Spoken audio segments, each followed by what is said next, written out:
आप सभी को राधे राधे, जय श्री कृष्णा। दोस्तों, मोहिनी एकादशी आने वाली है और दो एकादशी, एक तो मोहिनी एकादशी और दूसरी निर्जला एकादशी।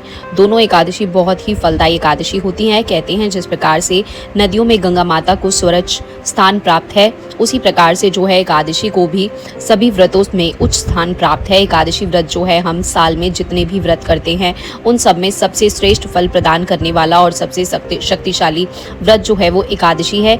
इसीलिए एकादशी को सभी व्रतों में उच्च स्थान प्रदान किया गया है।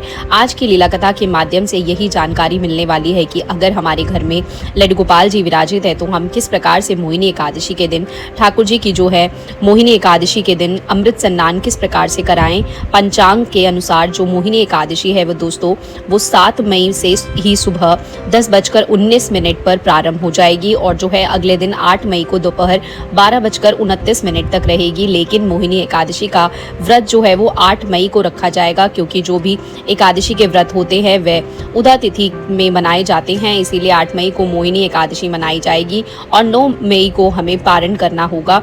इसीलिए हमें 7 मई को ही दोपहर के बाद चावल का सेवन बिल्कुल नहीं करना है।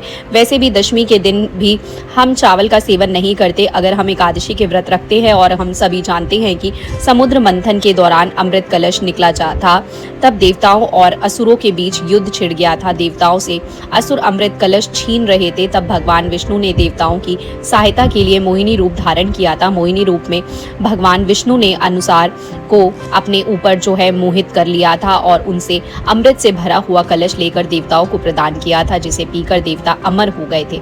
तो इसी प्रकार से जो भी मोहिनी एकादशी का व्रत रखता है उसे भगवान विष्णु का आशीर्वाद प्राप्त होता है। कहते हैं मोहिनी एकादशी के दिन अगर विष्णु भगवान प्रसन्न हो जाए तो हमारे घर में अमृत की वर्षा होती है, धन की वर्षा होती है, सुख समृद्धि की वर्षा होती है।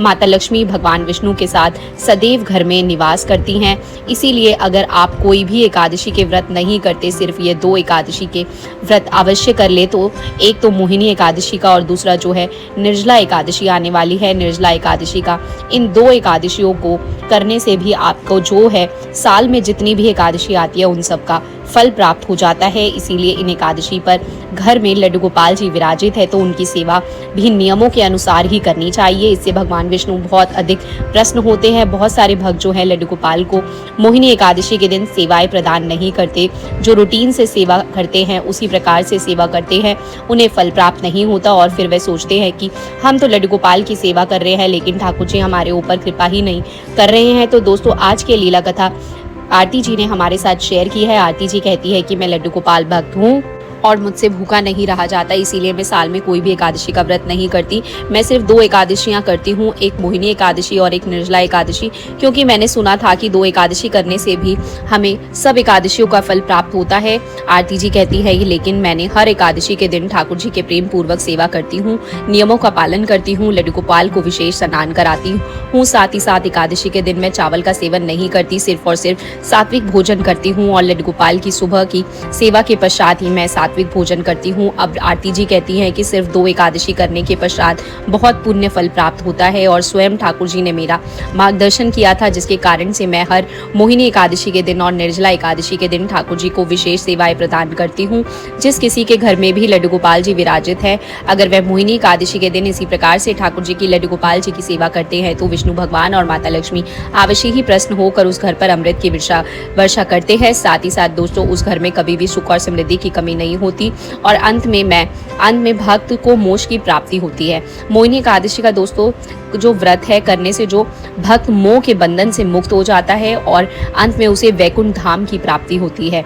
मोहिनी एकादशी के दिन लड्डू गोपाल की विशेष सेवा करने से भक्त के जीवन में जो है परिवर्तन आता है, जो सकारात्मकता का वास होता है उसे कुछ समय के पश्चात भक्त स्वयं ही महसूस करने लगते हैं और फिर वह लड्डू गोपाल के साथ एक अटूट बंधन में बन जाता है। इसीलिए मोहिनी एकादशी के दिन ठाकुर जी की सेवाएं अवश्य करें। आरती जी कहती हैं कि मोहिनी एकादशी के दिन सुबह को उठकर सबसे पहले स्वयं स्नान करती हूँ। अपने स्नान जल में गंगा जल मिलाकर मैं स्नान करने के पश्चात स्वच्छ कपड़े पहनकर अपने ठाकुर जी को जगाती हूँ। ठाकुर जी को जगाने के पश्चात उनके स्नान की तैयारी करती हूँ। दोस्तों, लड्डू गोपाल जी को अमृत स्नान कराने के लिए सबसे पहले हमें जिस चीज़ की आवश्यकता है वो होता है मिट्टी का घड़ा। देखिए दोस्तों, जो समुद्र मंथन हुआ था उसमें से अमृत का घड़ा निकला था। इसीलिए मोहिनी एकादशी के दिन कच्चे घड़े का बहुत ज़्यादा महत्व होता है। इस दिन हमें अपने लड्डू गोपाल को जो है कच्चे घड़े में, कोरे घड़े में जल भरकर, या फिर आपके पास जो है मिट्टी का कोई घड़ा, शुद्ध घड़ा रखा हो तो आपने पूजा में ही सिर्फ इस्तेमाल किया हो। जैसे कि अभी अभी त्रेता आई थी, उस पर भी सभी भक्तों ने घड़ा खरीदा था। अगर आपके पास वही घड़ा है तो आप उसे भी इस्तेमाल कर सकते हो, नहीं तो एक छोटा सा घड़ा लेकर आना। ज़्यादा महंगा नहीं होता, बहुत कम पैसों में मिल जाता है। और यह सेवा, यह अमृत स्नान आप आसानी से करा सकते हो। मिट्टी का एक छोटा सा घड़ा लेकर ठाकुर जी के लिए जल स्नान जो है वह आपको तैयार करना है। ठाकुर जी को अमृत स्नान कराने के लिए आपको 2 गोमती चक्र अवश्य ही चाहिए। अगर आपके पूजा घर में पहले से ही गोमती चक्र रखे हैं तो आप वह भी इस्तेमाल कर सकते हो। जिस प्रकार से तुलसी पत्ता कभी बासी नहीं होता, झूठा नहीं होता, उसी प्रकार से गोमती चक्र भी कभी झूठे नहीं होते, कभी भी उनका प्रभाव कम नहीं होता। अगर आपके मंदिर में गोमती चक्र रखे हैं तो ठाकुर जी के स्नान के पात्र में जो मिट्टी का घड़ा है उसमें 2 गोमती चक्र अवश्य ही डालना, तुलसी पत्ता अवश्य ही डालना है। पहले दिन आपको तोड़ कर रखना है। स्नान के घड़े में आपको 2 गोमती चक्र, 1 तुलसी का पत्ता, उसे पूरा जल से भर लेना है। उसके पश्चात उसमें थोड़ा सा शहद और थोड़ा सा देसी घी डालकर, तो थोड़ा सा दूध दही डालकर आपको ठाकुर जी के घड़े को भर लेना है। जो स्नान का उनका घड़ा है उसके लिए आपको ठाकुर जी को मिट्टी के पात्र में ही बिठाना है। अगर आपके पास मिट्टी का पात्र है तो बहुत अच्छी बात है। अगर ठाकुर जी को बिठाने के लिए मिट्टी का पात्र नहीं है तो फिर आप किसी भी पात्र में, जिसमें आप रोज स्नान कराते हो, उसमें बिठा सकते हो। लेकिन मेन कार्य जो है, हमें जिस पात्र में स्नान कराना है, ठाकुर जी के विग्रह पर जल अभिषेक करना है, वह मिट्टी का होना चाहिए। क्योंकि मोहिनी एकादशी के दिन विष्णु भगवान ने घड़े को लेकर ही मोहिनी रूप धारण किया था और अमृत के घड़े को ही देवताओं को प्रदान किया था। इसीलिए इस दिन घड़े का बहुत अधिक महत्व होता है। उसी से हमें अपने लड्डू गोपाल जी का जल अभिषेक करना है। वही जल अभिषेक हमारे भगवान विष्णु का भी हो जाएगा, क्योंकि जो हमारे घर में लड्डू गोपाल विराजित है वह हमारे विष्णु भगवान जी का, बांके बिहारी जी का ही बाल स्वरूप है। जब हम उनका जल अभिषेक करते हैं एकादशी के दिन तो विष्णु भगवान का भी जल अभिषेक हो जाता है, जिससे हमें वही पुण्य फल प्राप्त होता है। जो बड़े बड़े मंदिरों में वैद्यों में द्वारा मंत्रों द्वारा जल अभिषेक किए जाते हैं, तो आपको ठाकुर जी का प्रेम पूर्वक जल अभिषेक करना है। उसके पश्चात ठाकुर जी को जो है हल्के हाथ से साफ कपड़ों से पोंछकर पीले या लाल रंग के या फिर सुनहरे रंग के वस्त्र धारण कराने हैं। आप चाहो तो आप जो है मोहिनी एकादशी के दिन हमारे लड्डू गोपाल को मोहिनी रूप भी दे सकते हो, उससे भी वे बहुत अधिक प्रसन्न होते हैं। उसके लिए आप उन्हें राधा रानी वाली पोशाक पहनाकर उनका ऐसा श्रृंगार करिए जैसे कि वह मन को मोह ले, उन्हें मोहिनी रूप दीजिए। ठाकुर जी को, लड्डू गोपाल को मोहिनी एकादशी के दिन उन्हें जो है उपहार स्वरूप बांसुरी अवश्य देनी चाहिए। अगर आप लड्डू गोपाल को यह अमृत स्नान कराते हो घड़े में गोमती चक्र डालकर, तो उसका फल भी जान लीजिए। कहते हैं जो गोमती चक्र होता है वह बहुत महत्वपूर्ण होता है, धन समृद्धि सुख शांति के लिए माना जाता है, देवी लक्ष्मी का प्रतीक माना जाता है। और जो हमारे भगवान विष्णु हैं उनके सुदर्शन चक्र का छोटा रूप होता है गोमती चक्र।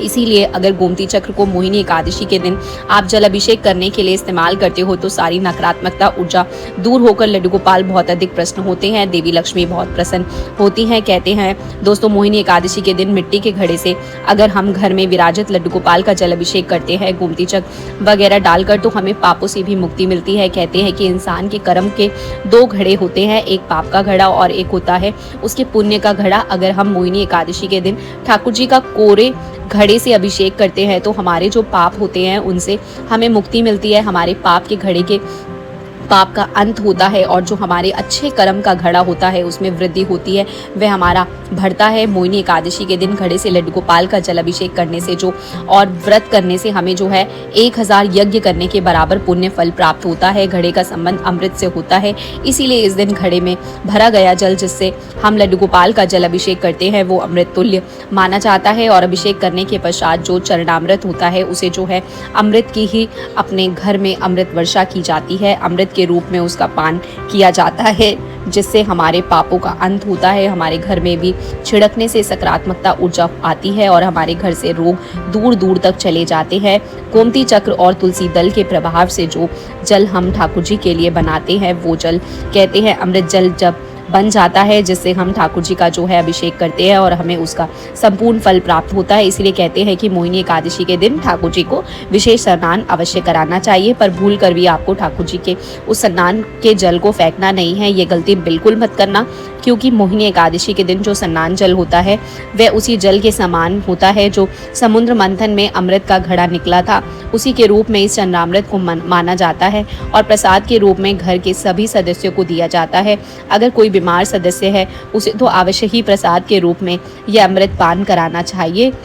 स्वयं भी प्रसाद लेना चाहिए, घर में बच्चों को भी थोड़ा थोड़ा सा ठाकुर जी का ये अमृत चरणामृत देना चाहिए। साथ ही साथ दोस्तों अपने घर में भी इस जल का छिड़काव करना चाहिए। आपको मोहिनी एकादशी के दिन ठाकुर जी का ये जल किसी पौधे में विसर्जित नहीं करना है, आपको जो है ये रख लेना है। अगर जल अधिक मात्रा में है तो आप द्वादशी के दिन पारण करने के पश्चात इस जल को विसर्जित कर सकते हो, अन्यथा आपको एकादशी के दिन ठाकुर जी का ये चरणामृत विसर्जित नहीं करना है, क्योंकि ये उसी के रूप में माना जाता है जो समुद्र मंथन में से अमृत का घड़ा निकला था, इसीलिए इसे उस दिन विसर्जित नहीं किया जाता, प्रसाद के रूप में आप ग्रहण किया जाता है। और बचे हुए जो भी आपका पंचामृत है उसे घर में छिड़काव कर दीजिए, किसी पात्र में भरकर रख लिया जाता है। अगर अगले दिन भी आप प्रसाद रूप में ग्रहण कर सकते हो तो बहुत अच्छी बात है, लेकिन किसी के विग्रह बहुत बड़े होते हैं तो उसमें क्या होता है, पारण करने के पश्चात भी जल बच जाता है तो आप किसी पौधे में विसर्जित करना पड़ता है। द्वादशी के दिन माता तुलसी का भी व्रत होता है, इसीलिए तुलसी में हम वो जल नहीं डाल सकते, किसी अन्य पौधे में हम विसर्जित अवश्य कर सकते हैं। गोमती चक्र के कारण अगर उस जल को हम पीते हैं, वह अमृत सम्मान जल होता है, तो स्वास्थ्य और रोग से भी मुक्ति मिलती है, व्यापार में वृद्धि होती है, वास्तु दोष का निवारण होता है। जो ठाकुर जी के स्नान जल में गोमती चक्र थे, उन गोमती चक्र को आपको संभाल कर अपने मंदिर में ही रखना है, या फिर आपके घर में कोई बीमार व्यक्ति है जिसके ऊपर बहुत अधिक संकट आता है, आप उस गोमती चक्र से अंगूठी बनाकर उसे भी पहन सकते हो, हमेशा ठाकुर जी उसकी रक्षा करेंगे। आरती जी कहती हैं कि वे इसी प्रकार से मोहिनी एकादशी के दिन ठाकुर जी के लड्डू गोपाल की सेवा करती है और उसका पुण्य फल उन्हें अवश्य ही प्राप्त होता है। उन्हें ठाकुर जी दर्शन देकर अवश्य ही संकेत देते हैं कि वे उनकी सेवा से प्रसन्न है और ठाकुर जी कोई ना कोई ऐसा कार्य घर में अवश्य करते हैं जिससे आरती जी को यह संकेत मिलता है कि हाँ, अब मेरे ठाकुर जी मेरी सेवा से प्रसन्न है और सेवा से प्रसन्न होकर उसके फल स्वरूप उन्होंने मेरे घर में यह अच्छा कार्य किया है। आरती जी ने एक छोटी सी लीला भी ठाकुर जी की हमारे साथ शेयर की है। वह कहती हैं कि मेरी सासू माँ काफ़ी बुजुर्ग थी, लेकिन उनका अंतिम समय बहुत ही कष्टदायी था। वह अपने अंतिम समय में मोह के बंधन में बन गई थी, इसीलिए उनके शरीर से उनके प्राण नहीं निकल पा रहे थे। आरती जी कहती हैं कि मैंने मोहिनी एकादशी के दिन जो है व्रत रखा और ठाकुर जी से प्रार्थना की कि हे ठाकुर जी, या तो मेरी सासू माँ का जितना समय है उतना समय वह स्वस्थ होकर व्यतीत करे, उन्हें बिल्कुल ठीक कर दीजिए ताकि वह पानी पी सके, भोजन कर सके, अन्यथा उन्हें इस देह से मुक्त कीजिए, उन्हें मोह के बंधन से मुक्त कीजिए और वैकुंठ धाम प्राप्त कीजिए। यह प्रार्थना करते हुए आरती जी कहती है उन्होंने मोहिनी एकादशी के दिन जो हमें मोह के बंधन से भी दूर करती है व्रत किया और पारण के समय उस व्रत का फल अपनी सासू माँ को दिया। वह कहती हैं कि हमारे घर में बहुत बड़ा चमत्कार हुआ। मेरी सासू माँ जो कई दिनों से पानी भी नहीं पी पा रही थी, ग्रहण नहीं कर पा रही थी, अचानक से वह भोजन मांगने लगी। उन्होंने भोजन किया, उन्होंने पानी पिया और उनकी हालत में सुधार नजर आ रहा था। ऐसा लग रहा था मानो ठाकुर जी ने प्रार्थना स्वीकार कर ली हो। मोहिनी एकादशी के फलस्वरूप उन्होंने मेरी सासू माँ को जीवन दान दिया और जितना भी समय फिर वो जीवित रही वो अच्छे से जीवित रही। उन्होंने भोजन भी किया, उन्होंने पानी ग्रहण भी किया और बातें करते करते कुछ समय के पश्चात उनके प्राण निकले। उनकी मृत्यु में अभी कम से कम 2 महीने का समय था। आरती जी कहती है कि अगर मैं मोहिनी एकादशी का व्रत नहीं करती और वह फल अपनी सासू माँ को नहीं देती और ठाकुर जी की कृपा नहीं करते तो मुझे ऐसा लगता है, मेरा विश्वास है ठाकुर जी पर जो अटूट विश्वास है उसके अनुभव से मैं बता रही हूँ कि वह पूरे दिन 2 महीने चारपाई पर रहती थी, ना भोजन करती थी, ना पानी पीती थी और बड़ा कष्टदायी उनका अंतिम समय होता। लेकिन ठाकुर जी के एकादशी व्रत के भाव से वो जितने भी समय जीवित रही, अच्छे से रही, सबसे बात की, भोजन किया। 2 महीने के पश्चात आराम से जो है उनकी मृत्यु हुई और मुझे लगता है कि एकादशी के व्रत के प्रभाव से उन्हें अवश्य ही वैकुंठ धाम मिला होगा, क्योंकि ठाकुर जी की यह लीला जानने के पश्चात उन्होंने कभी भी ठाकुर जी का नाम नहीं लिया था, कभी पूजा पाठ नहीं किया था। आरती जी कहती है कि 2 महीने तक वो ठाकुर जी का नाम जाप करती रही। वो कुछ कार्य नहीं कर सकती थी, केवल अपनी चारपाई पर बैठी रहती थी, लेकिन वह अच्छे से बोल पाती थी, अच्छे से भोजन करती थी, अच्छे से पानी वगैरह पीती थी, सबसे बातें करती थी। उसी दौरान 2 महीने तक ठाकुर जी ने जो समय उन्हें प्रदान किया उस समय उन्होंने नाम जप किया और उसी नाम जप के कारण बड़ी आसानी से उनके प्राण निकले, उन्हें मोक्ष की प्राप्ति हुई। ठाकुर जी की यह असीम कृपा है कि अंतिम समय में मोहिनी एकादशी के प्रभाव से मेरी सासू माँ को उनका नाम जप करने का पुण्य प्राप्त हुआ था। साथ ही साथ मोहिनी एकादशी का व्रत करने के कारण, उसका फल देने के कारण मेरी सासू माँ का जो 2 महीने का कष्टदायी जीवन था उससे उन्हें मुक्ति मिली। इतना प्रभावशाली है मोहिनी एकादशी का व्रत। जो कोई भक्त जो है हर महीने एकादशी के व्रत नहीं कर सकता तो उन्हें ये 2 अवश्य व्रत करने चाहिए और घर में विराजित लड्डू गोपाल की विशेष सेवाएं करनी चाहिए, जिससे फलस्वरूप उन्हें ठाकुर जी प्रसन्न होकर अवश्य ही वरदान देंगे। उनके घर में अमृत की वर्षा होगी, रोगों का नाश होगा, घर में सुख समृद्धि होगी, माता लक्ष्मी सदैव उनके घर में निवास करेगी। आरती जी कहती हैं कि यह मेरा स्वयं का अनुभव है, यह बिल्कुल सत्य लीला कथा है जो मैंने अपने सभी लोगों के साथ शेयर की है, लड्डू गोपाल भक्तों के साथ शेयर की, ताकि जो लोग व्रत नहीं कर सकते, जिसने भूखा नहीं रहा जा सकता, जिनसे वो सिर्फ एकादशी के ये 2 व्रत कर ले तो उन्हें सभी एकादशियों का फल प्राप्त होगा। अगर फिर भी आप 2 एकादशी नहीं कर सकते तो आप एकादशी के दिन ठाकुर जी की यह विशेष सेवाएं करें और सात्विक भोजन ही ग्रहण करें। कोई चावल, प्याज, लहसुन, मीट, मसाला वगैरह कुछ का सेवन ना करें और ठाकुर जी का नाम जप करते हुए, लड्डू गोपाल की सेवा करते हुए, नियमों का पालन करते हुए एकादशी व्रत करें, जिससे आपको फल अवश्य ही प्राप्त होगा। तो देखिए, ठाकुर जी ने बहुत अच्छा मार्गदर्शन किया है। अगर आप व्रत नहीं कर सकते तो घर में विराजित लड्डू गोपाल की यह विशेष सेवाएं या अमृत स्नान अवश्य ही कराएं।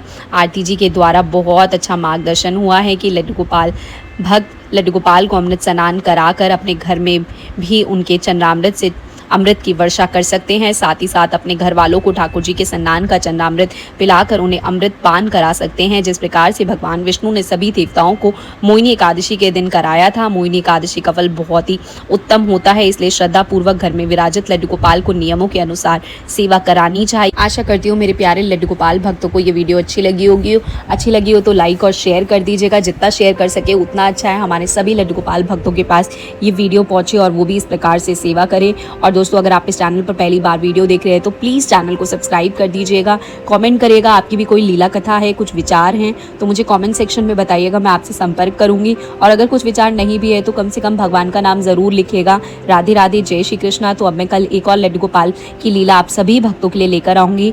अभी फिलहाल आप सभी को मेरी तरफ से राधे राधे, जय श्री कृष्णा। बांके बिहारी लाल की जय दोस्तों।